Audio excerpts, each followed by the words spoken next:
Para aquellos que quieren mejorar su vida devocional, para los que necesitan ayuda espiritual, para todos los que desean un contacto diario con Dios, presentamos Radio Amanecer en Estudio, un alimento espiritual para tu alma. Que el Señor les bendiga grandemente en esta hora, contentísimo de llegar a cada uno de ustedes en esta oportunidad, con el fin de compartir la santa palabra de Dios aquí en Radio Amanecer en Estudio, ya en la tercera semana de nuestra guía de estudio de escuela sabática, temas del Evangelio de Juan. Gracias por estar con nosotros. Qué bueno que estás ahí. Juntos podemos crecer en el conocimiento de la santa palabra de Dios. No importa dónde estés, no importa que estés en el lugar de trabajo o manejando tu automóvil o estés en quehaceres del hogar, no importa. Lo bueno es que estás ahí con el fin de crecer en el santo conocimiento de la Biblia, la palabra de Dios, que siempre es de bendición, que siempre esclarece nuestra mente, que siempre trae gozo y alegría a nuestros corazones. Que el Señor te bendiga. Aquí está conmigo un hombre que cumple año en el mes de noviembre, el pastor Roberto Matos. Que tiene su inicio. Su principio allí. Pastor, Dios te bendiga. Gracias, pastor. Dios te bendiga más. Nos alegra poder llegar una vez más, saludar a los amigos y hermanos que sintonizan siempre este espacio de tiempo para juntos estudiar la palabra de Dios. Estamos en la lección número 3, como tú acabas de mencionar, y el texto para memorizar. ¿Te lo sabes, pastor? ¿Te lo sabes? Pero claro que ¿Seguro? Sí. Pero de una vez. Está en Juan. En el principio era el verbo, y el verbo era con Dios, y el verbo era Dios. Juan 1:1. Excelente, pastor. Así que vamos a orar para iniciar el estudio en este momento. Padre, gracias por darnos una vez más la oportunidad de estudiar tu palabra. Bendícenos y permite que lo que digamos aquí sea de bendición para nuestros amigos y hermanos oyentes. En el nombre de Jesús. Amén. Bueno, hoy entramos en una lección muy interesante, pastor. La palabra hecha carne. Aquí estamos frente al gran misterio de la encarnación y de forma muy particular la lección de hoy se va a enfocar en un concepto, en un término que encontramos en Juan 1:1 en argejologos en griego. La expresión en el principio era el logos, originalmente dice el texto sagrado. Nosotros lo traducimos como el verbo. Una traducción más literal sería la palabra. En el principio era la palabra. El detalle es que en el español, pastor Matos, el concepto de la palabra no tiene la riqueza que expresa el concepto del logos en Juan capítulo 1. Usamos más el verbo porque el verbo en el concepto nuestro expresa más acción y movimiento. Es menos abstracto el concepto, por decir algo. Y ya en español la mayoría de traducciones utilizan la expresión verbo, aunque repito, la expresión griega es logos, que la traducción literal sería palabra. Bueno, en ese contexto estaremos enfocados en la lección de hoy, que lleva por título La palabra hecha carne. Y hay un texto, una sección de texto que se nos invita a leer, que yo quiero que la leamos inmediatamente para que estemos dentro de lo que estamos hablando. Así que me gustaría, por favor, que vayan a la palabra de Dios, libro de Juan, capítulo 1, versículo 1 hasta el 3 y el verso 14. Juan 1, 1 al 3 y verso 14. Dice la palabra de Dios, en el principio, díganlo conmigo todo el mundo allí que está, en el principio era el verbo, y el verbo era con Dios, y el verbo era Dios. Este era en el principio con Dios, versículo 2. Todas las cosas por él fueron hechas, y sin él nada de lo que ha sido hecho fue hecho.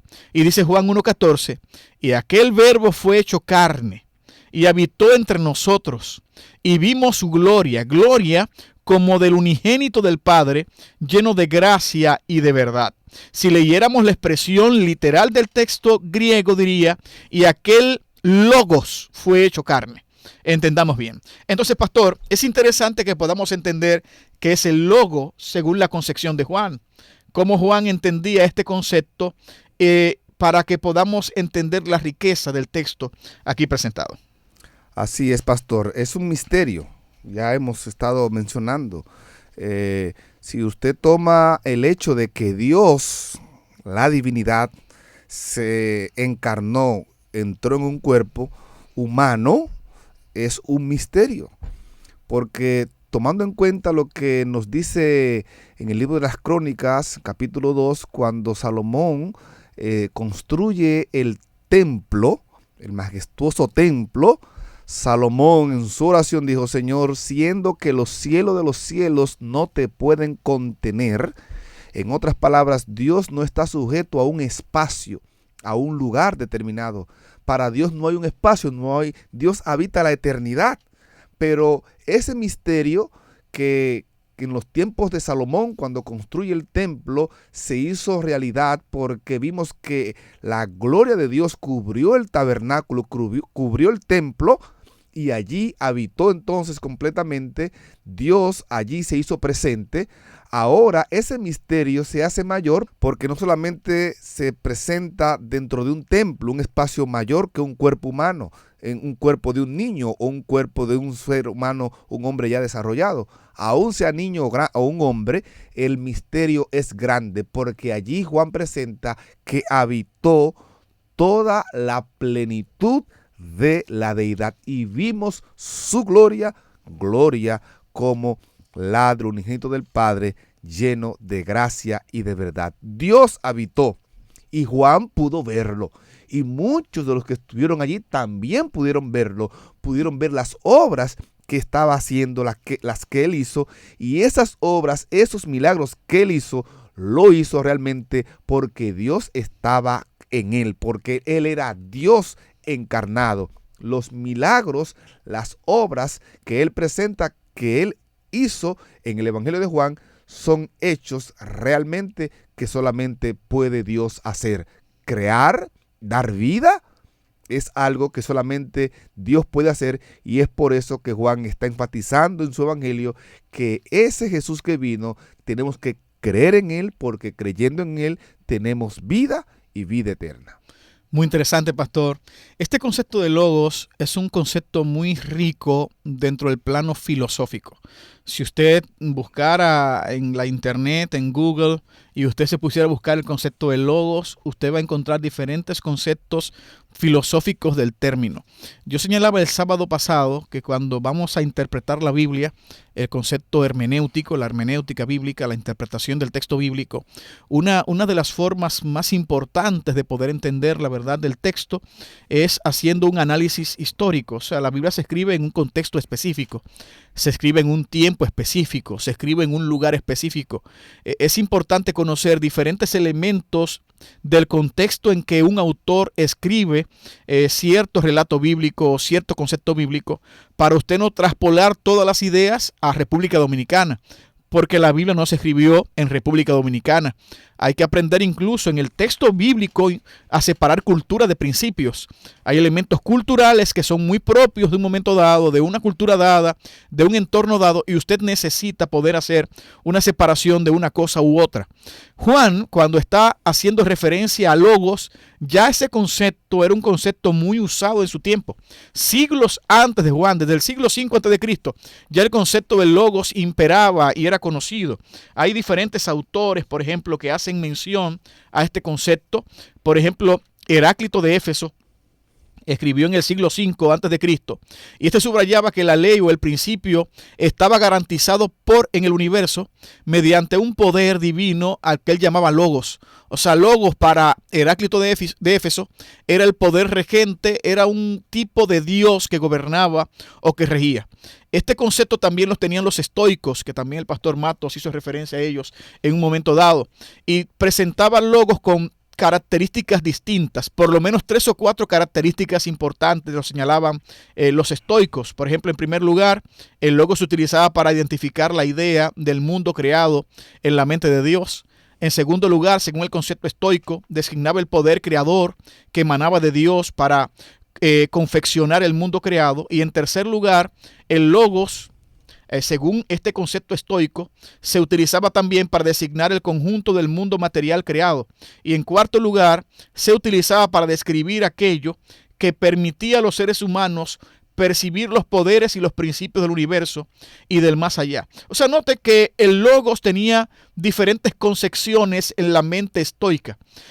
Pero para mí, Pastor Matos, quien le pone como más atención a un concepto aún más alejado del concepto de logos, de lo que Juan está planteando, es la idea de Platón. Platón, en un libro que escribe titulado Timeo, él va a describir al logos no como un Dios, como quisiera expresarlo. No es el Dios nuestro, quiero que entendamos. Es simplemente una corriente filosófica. No me gustaría para nada sembrar la idea en esta hora de que Juan está haciendo mención del logos que Platón escribe en sus escritos. Pero él está presentando un concepto de un Dios llamado mónada en este libro, y que de mónada, que es un Dios impersonal, trascendente según la visión platónica, es un Dios todopoderoso obviamente, pero que no le interesa el plano de la creación o de tener algún tipo de relación con el ser humano o algún tipo de relación. Mónada no ama a nadie porque, repito, no tiene relación alguna con nada según la percepción de Platón. Ahora, de mónada sale una especie de deidad llamada diada, que también se le llama el demiurgo o también se le llama el logos. Y ese logos que sale del mónada es aquel que sí crea, es aquel que sí tiene relación y que es una emanación de este Dios platónico. Bueno, yo sé que parecerá todo esto como muchas cosas extrañas para mucha gente que no se escucha, pero era la concepción filosófica. Hay otros argumentos aún más relacionados con esto de Platón, que presentaba el gnosticismo ya en el siglo I y siglo II, hablando del demiurgo, de esa emanación del Padre que sale, que ya no conoce al Dios original según la percepción filosófica, y es el Dios que crea la materia. Bueno, nada que ver con la visión que Juan está presentando en el capítulo 1, nada que ver. El logos no es una emanación de mónada, no, para nada. Cristo no es un Dios de segundo lugar, para nada. Cristo no está alejado del Padre, para que entendamos bien, no. Él tiene una relación estrecha con el Padre. Lo vimos ayer. Estamos hablando que era uno con el Padre, igual al Padre, con una relación estrecha con el Padre. Así que hay una riqueza enorme en lo que Juan está presentando y se opone completamente al concepto filosófico del siglo I cuando Juan escribe. Interesante.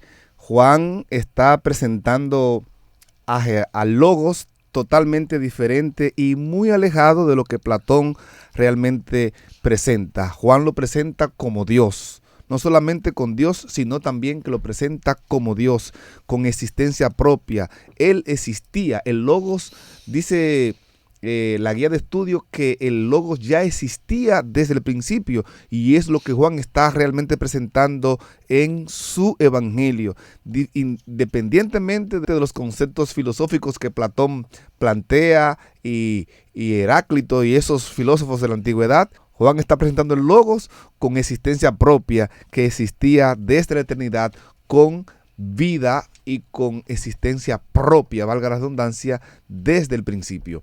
Y es allí donde nosotros podemos realmente captar esas diferencias de verdades entre lo que Platón presentaba y lo que Juan nos está presentando de manera clara e interesante en su evangelio. Ese logos tiene vida propia y habitó entre nosotros, y nosotros podemos dar testimonio también de esa obra que él vino a hacer y testificar que Dios está con nosotros y que Dios tiene vida para darnos vida también a los que creemos en él. Esto es muy interesante, pastor, porque podemos ser fácilmente seducidos a interpretar el concepto de logos en Juan bajo el concepto filosófico de Platón o los estoicos. Y no es la intención en ninguna forma en Juan. O sea, Juan hace una diferencia muy clara entre el concepto filosófico de su época a la verdad de quién es Jesucristo. Él toma un término, logos, y lo interpreta de una forma muy convincente, de una forma muy clara, de una forma muy bíblica, estableciendo quién es Jesús, cuál es la relación que tiene Jesús con el Padre y cuán diferente es el concepto de la deidad platónica al Dios que tú y yo adoramos según la revelación bíblica. Ahora, ¿qué hace ese logos? En Juan 1:14, la palabra de Dios dice lo siguiente: y aquel verbo fue hecho carne y habitó entre nosotros, y vimos su gloria, gloria como del unigénito del Padre, lleno de gracia y de verdad. Nos quedamos con la primera parte. Estudiaremos el tema de la gloria el próximo jueves, si Dios quiere, creo. Pero dice la primera parte, y aquel verbo fue hecho carne y habitó, pastor, entre nosotros. Ese concepto de habitar entre nosotros. El autor de la guía, en el párrafo ya antes de la pregunta final, él escribe: el apóstol indica que el Logos se hizo carne y habitó entre nosotros. La palabra griega subyacente, traducida habitó, significa colocar una tienda de campaña. Juan alude aquí a Éxodo 25:8. Donde Dios dijo a los israelitas que construyeran un santuario, una tienda de campaña, para que Él pudiera habitar en medio de ellos. Del mismo modo, en la encarnación, Jesús, el Hijo Divino de Dios, se hizo carne, velando su gloria para que la gente pudiera entrar en contacto con Él. Interesantísimo la riqueza de lo que Juan utiliza y presenta en el versículo 14 de Juan 1.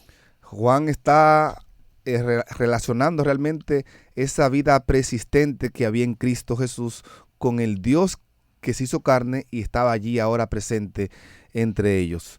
Él está relacionando aquí en la guía de estudio Éxodo 25:8, cuando Dios dice o promete que iba a habitar en una tienda. Como ya mencionamos, Salomón se presenta cuando inaugura el templo diciendo cómo es posible que Dios habitó en una tienda, va a habitar en este templo. Es algo realmente inconcebible a la mente humana, un Dios que es trascendente, que es más allá de lo que podemos ver y entender, iba a habitar entre los seres humanos, pero Dios cumplió su promesa, habitó en el tabernáculo, habitó en el templo y vimos su gloria también habitando en la persona de Jesús y obrando en favor de aquellos que estaban necesitados.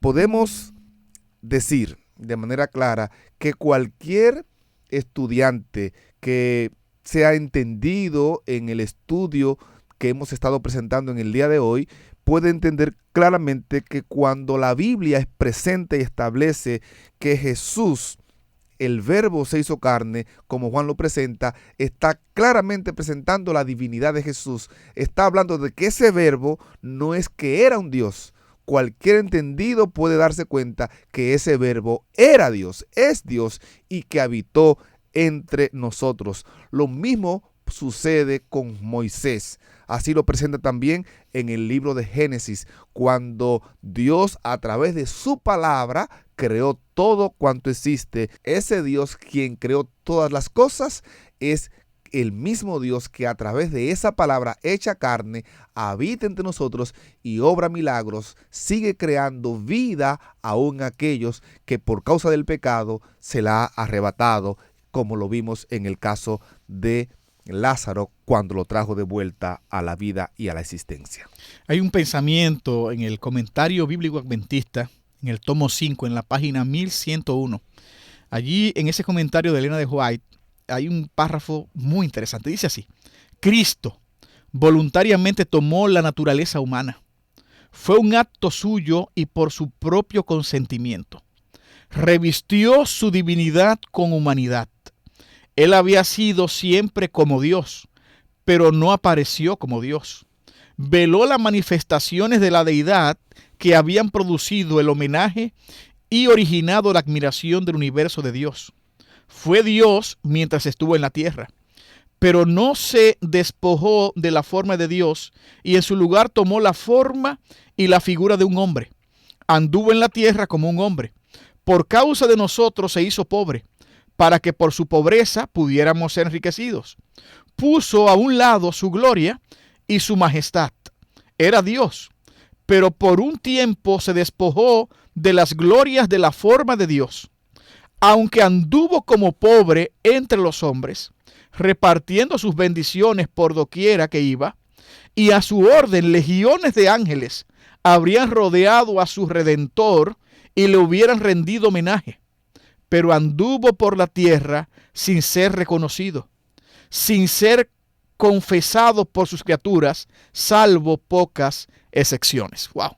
Interesante párrafo acá, denotando prácticamente, Pastor Matos, todo lo que hemos hablado durante el día de hoy. Estamos delante de nuestro Salvador Jesucristo, que es Dios, que siempre ha sido Dios y que siempre será Dios, que no ha perdido ningún atributo, porque Dios no pierde atributos. Ahora, Él reviste su divinidad de humanidad y decide venir a la tierra como un hombre y vivir como hombre y sufrir todos los embates que conlleva la humanidad como tal. El Verbo se hizo carne, presenta la palabra de Dios. En Juan no tenemos un relato como en Lucas, donde denota cómo Cristo se encarna en María y nace de una mujer. Pero en ese versículo está diciendo exactamente eso. El Verbo se hizo carne, no una apariencia, no un elemento abstracto, no. Estamos hablando de un ser presente, de un ser que sufre, de un ser que crece, de un ser que aprende la obediencia, presenta el libro de Hebreos, un personaje que tiene sed, como presentan otros evangelios, un personaje que tiene hambre, un personaje que come, un personaje que transpira, un personaje que se cansa, que se duerme en la barca. O sea, Cristo como humano padeció lo que tú y yo padecemos en el contexto de los elementos propios de la humanidad. Cristo lo sufrió como hombre. Él se encarna, o sea, el Verbo se hizo carne. Él viene y planta su tienda entre nosotros. Decide vivir acá. Su tabernáculo. Correcto. Y coloca su tienda entre nosotros y habita entre nosotros que somos sus criaturas. Todo esto lo podemos ver en el contexto bíblico de un Salvador, repito, que se encarna. Es un misterio, familia. No es nuestra intención en apenas 25 minutos querer explicar un misterio que simplemente no tenemos cómo explicarlo. Simplemente tenemos lo que la Biblia dice y creemos lo que la Biblia dice. La Biblia presenta que el ser que no cabe en el universo se metió en el vientre de una mujer. Eso es un misterio. Y nació como hombre.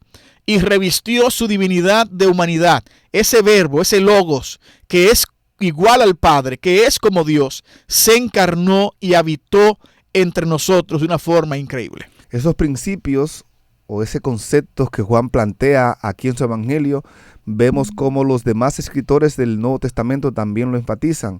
Por poner solamente un ejemplo, leíste creo que el día de ayer, Colosenses 1, 16 y 17, correcto, ¿verdad? También en Colosenses, el apóstol Pablo en el capítulo 2, versículo 9, dice, porque en él habita corporalmente toda la plenitud de la deidad.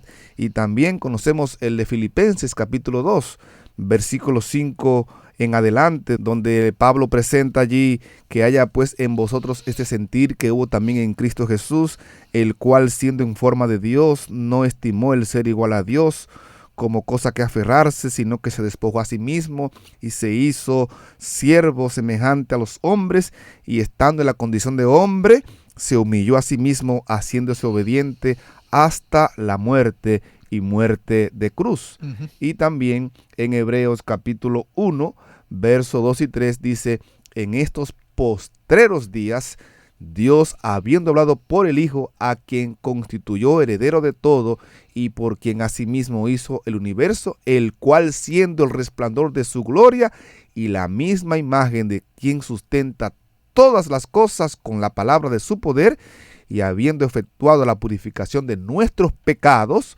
por medio de sí mismo, se sentó a la diestra de la majestad en las alturas. Pablo, Juan, los escritores del Nuevo Testamento, nos presentan realmente a ese Logos encarnado y que en él realmente habitaba toda la divinidad. Y vimos su gloria y hoy podemos testificar también de eso cada uno de nosotros. Bueno, yo doy gloria a Dios, pastor, porque tenemos un Dios cercano a nosotros, queridos oyentes. Un Dios que se metió con nosotros. No estamos hablando de un Dios que de lejos se interesó en mi problema, que de lejos me miró. Hay una canción por ahí que se hizo popular en algún tiempo que decía que desde lejos Dios nos miraba. Bueno, Dios no nos mira desde lejos. Eso no es lo que la Biblia me enseña a mí.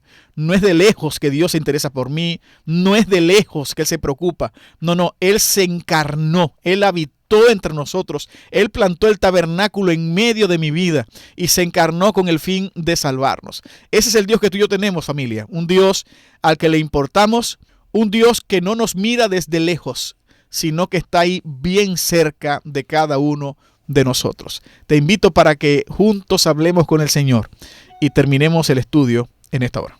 Padre, gracias por darnos una vez más el privilegio de venir a ti en oración, presentarte nuestras inquietudes y a la vez agradecerte porque en ti encontramos respuestas.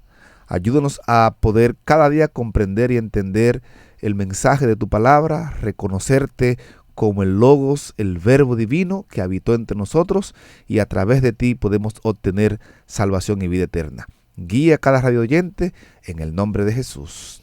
Amén. Amén. Amén. Para aquellos que quieren mejorar su vida devocional, para los que necesitan ayuda espiritual, para todos los que desean un contacto diario con Dios, hemos presentado Radio Amanecer en Estudio, un alimento espiritual para tu alma.